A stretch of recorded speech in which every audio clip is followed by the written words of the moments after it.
Buenos días, mi nombre es Verónica Fuentes, soy docente de la Cátedra de Neurología del Hospital Clínicas y el tema que me toca abordar es la neurosemiología de los mareos y vértigos, que en este caso lo vamos a orientar a los consultas en un departamento de emergencia o en una guardia central.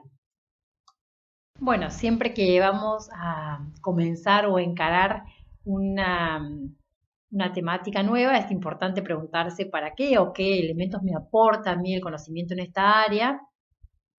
En este caso, digamos, tal vez a través de elementos muy simples en la anamnesis y en el examen clínico, sabiéndolo utilizar y habiéndolos practicado en el tiempo, podemos realizar un diagnóstico preciso en pacientes que consultan por síntomas vestibulares, y con esto nos referimos a mareos, vértigos, inestabilidad.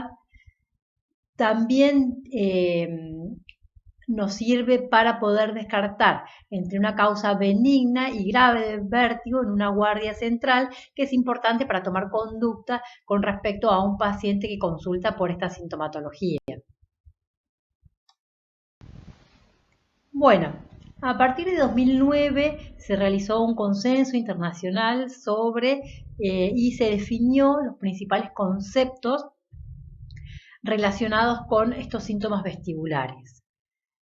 El vértigo se define como una sensación de giro de uno mismo o de los objetos, ¿sí? Sensación de que o ilusión de que el entorno gira alrededor nuestro o que nosotros giramos alrededor del entorno, ¿sí?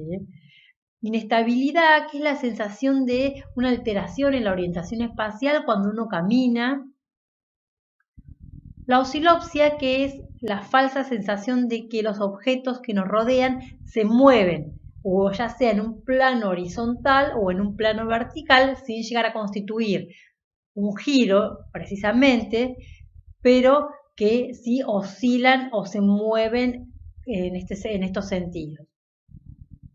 Y los mareos, que es una sensación más vaga de alteración de la orientación espacial, muchas veces el paciente lo puede referir como sensación de la cabeza liviana o vacía, como si anduviera en las nubes o pisara sobre algodones.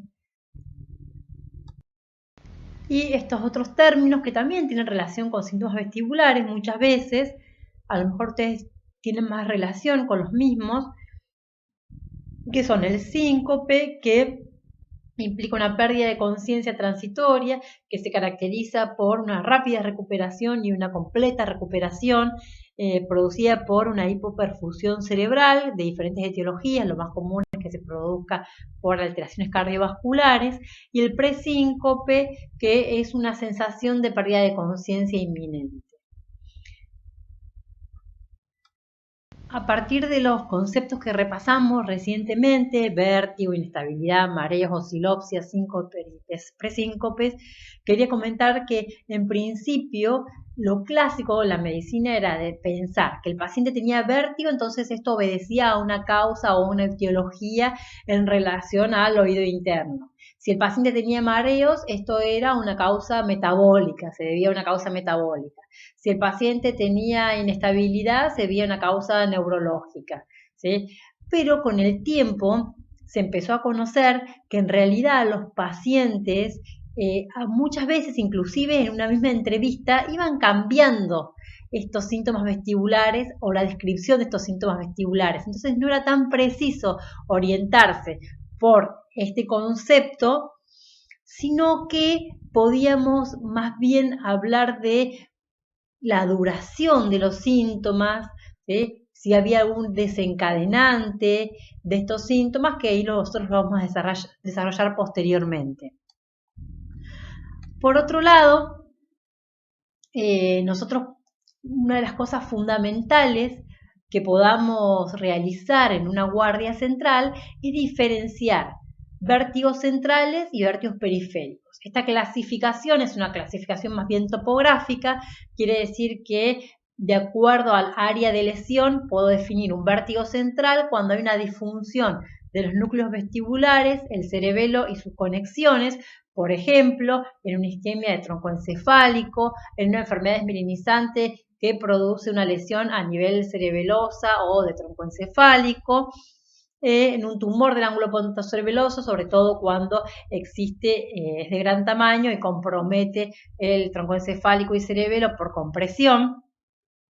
Y en vértigos periféricos, que se definirían por una disfunción de los órganos vestibulares, como los conductos semicirculares, el sáculo y el utrículo. Esto es, por ejemplo, una vestibulopatía periférica, un vértigo posicional paroxístico benigno y, por ejemplo, enfermedad de Meniere, que son enfermedades que afectan el órgano laberíntico y que se definen como periféricas. Cuando nosotros vemos una estadística, lo que rápidamente reconocemos es que los vértigos periféricos son la gran mayoría de los vértigos. O sea, el 80 al 90% de los pacientes que consultan con síntomas vestibulares, vértigos, mareos, inestabilidad u oscilopsias, obedecen a causas o etiologías periféricas, o sea que tienen compromiso o disfunción de los órganos laberínticos. Y solo el 20% afecta a sistema nervioso central o a los núcleos vestibulares y el cerebelo o sus conexiones, o sea que son una gran minoría. Por eso es muy importante que nosotros tengamos en claro esta clasificación y a través de las maniobras que vamos a ir repasando posteriormente, vayamos tratando de poder diferenciar estas dos entidades para tomar una conducta con respecto a un paciente en un departamento o una guardia central. Bueno, ya que se observó esto de que el síntoma que relataba el paciente, vértigo, inestabilidad, mareo, oscilopsia, no estaba tan relacionado con la etiología o la causa que lo originaba, se desarrollaron otras estrategias para poder definir o presentar a los pacientes en diferentes escenarios clínicos y que nosotros de allí apliquemos algunas maniobras del examen clínico dirigidas a diferenciar si esto obedece a un origen central o periférico, por lo menos en principio, y si puedo darle un poco más de precisión por la claridad del cuadro o por lo que me ofrece el examen clínico, bueno, mejor en ese caso. Para eso se describieron esta sigla en inglés, que es TTRAT-8, que a lo que refiere, o es una forma para rápidamente recordar qué elementos tenemos que preguntar y en la anamnesis y resaltar en el examen clínico para evidenciar o poner de manifiesto en qué cuadro clínico o escenario clínico se encuentra el paciente. El tiempo hace referencia al tiempo de inicio de los síntomas, la duración y la evolución, los desencadenantes que pueda tener. Esto quiere decir si el paciente refiere que el vértigo comienza cuando se incorpora o cuando se acuesta, cuando realiza giros con la cabeza, ¿sí? Cuando se reconoce un desencadenante claro, y un examen clínico dirigido, que son las maniobras que vamos a describir, que se llaman maniobras Hintz Plus en este caso. Bueno, de acuerdo a la forma de inicio de los síntomas, si es espontáneo o si es provocado por algún cambio de posición, giro de la cabeza, colocarse de pie, etcétera, de acuerdo al tiempo de duración de los síntomas y cómo han evolucionado los mismos, nosotros podemos dividir a los pacientes en 3 escenarios clínicos, al menos los más elementales que se nos presentan en una guardia central. Y con esto podemos describir un vértigo agudo sostenido. Esto quiere decir que tiene un carácter espontáneo, no reconoce ningún desencadenante y que el paciente tiene estos síntomas vestibulares al menos en 24 48 horas de evolución. En general, este primer escenario clínico que escribimos es en lo que más frecuentemente se presenta en una guardia. Los pacientes suelen estar muy sintomáticos, con lo cual el cuadro generalmente preocupa. Fíjense que las causas que describimos dentro de este vértigo agudo sostenido pueden ser periféricas, como una falla vestibular aguda, esto sería una neuronitis vestibular, la causa más frecuente, o centrales, como un ACV isquémico que comprometa la circulación posterior. Justamente, elementos del examen clínico que vamos a detallar a continuación nos van a permitir diferenciar central de periférico en este escenario, que es uno de los que más frecuentemente se va a presentar en la práctica clínica. También recuerden que las causas más frecuentes que producen vértigo son periféricas.